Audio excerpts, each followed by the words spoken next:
Kolkata night Riders আইপিএলের প্রথম কয়েকটি আসরে খুব একটা সুবিধা করতে পারছিল না।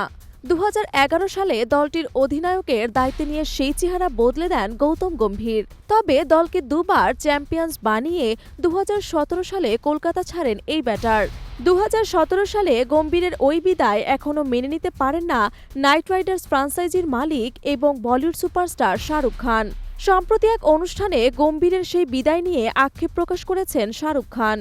তিনি বলেন, আমি কখনো ভাবিনি গম্ভীর আমাদের ছেড়ে যাবে।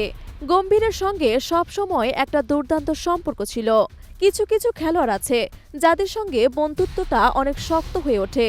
গম্ভীর তাদের মধ্যে একজন। তার জন্য ফেরত আসাটা ছিল ঘরে ফেরার মতো। খেলোয়াড় হিসেবে কলকাতায় আর ফেরত না এলেও ২০২৩ সালে আবার মেন্টর হিসেবে ফেরত আসেন গম্ভীর। আর ফিরে এসেই দলকে আবার চ্যাম্পিয়ন বানান তিনি। তবে তাকে ছাড়া মাঝের বছরগুলো খুব দিশেহারা অবস্থায় ছিল বলে জানিয়েছেন শাহরুখ। এ প্রসঙ্গে শাহরুখ বলেন, গৌতম যখন দলের সঙ্গে ছিল না তখন মনে হতো এই দল আবার কিভাবে ঘুরে দাঁড়াবে। তার বিদায়ের পর আমরা কিছুটা দিক হারিয়ে ফেলেছিলাম। এক সময় উদ্বেগ আরও বাড়তে শুরু করে। বাইরে থেকেই আপনি বুঝতে পারবেন যে সবকিছু ঠিকঠাক চলছিল না। আপনি সব সময় চাইবেন বড় পর্যায়ে কেকেআর পারফর্ম করতে। যখন এই পারফরমেন্স দলের মান অনুযায়ী হবে না তখন বুঝে যাবেন যে কিছু পরিবর্তন করতে হবে। কলকাতায় গম্ভীরের প্রত্যাবর্তন নিয়ে মজার স্মৃতি ধারণ করেছে শাহরুখ।